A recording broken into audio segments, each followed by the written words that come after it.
This is Josh Barnes for the MTR1201 sensor assignment.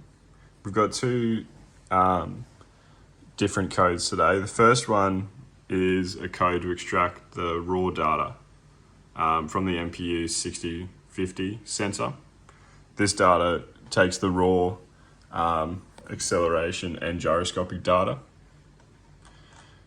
This one I've removed the bias by averaging the number of samples 500 values over 5 seconds.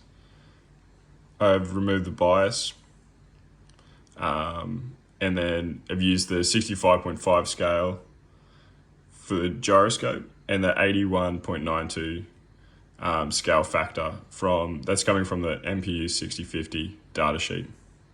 The second code here is the integration calculation, and this allowed me to change my values from the original raw data code. It allowed me to change them into the values of the new angles in the X, Y, and Z direction. Both of these printed the sample. I've got one running at the moment, which is the raw code sample. And you see I've got the delay at 100 milliseconds, so it's giving quite fast data output.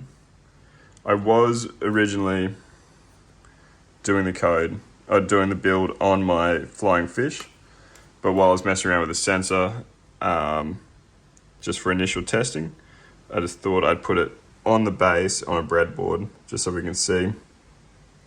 For a test, I'm going to use the serial plotter, and we'll rotate in the -90 direction on my -90 on my angle board, and then back, and what we'll see is a peak back to the 90 and a peak to the positive.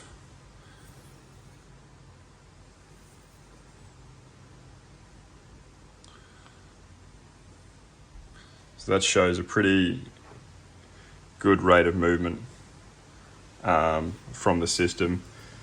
For next week's stuff, this sensor is going to be mounted on top here with the Arduino and that sort of stuff, but just while I'm messing around, was calibrating the sensor, I decided just to do it on the breadboard.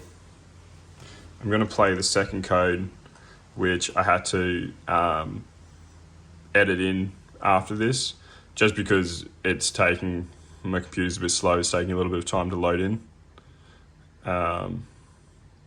So on the next video, you'll see the calculate angle integration, which will show the degrees of movement.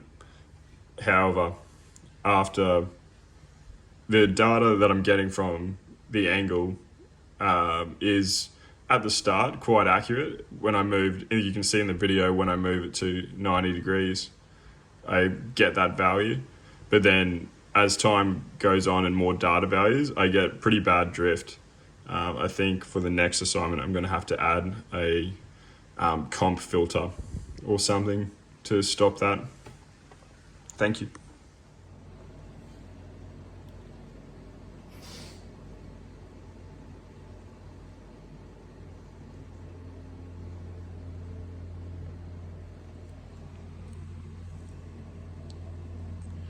You can see that the value is given when I move the sensor to 90 degrees in the Y direction.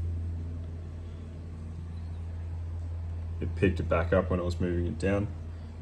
But now, as you can see, there is definite bad drift as time progresses.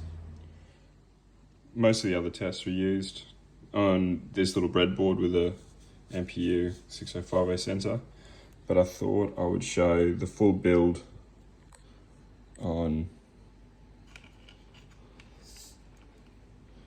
the flying fish. It's got a little bit of sag in it because of the lead at the moment, but I've got the MPU6050 sensor mounted here. I've got the Arduino just roughly mounted. That'll be where it sits, but for now I need to pull it on and off to do different things.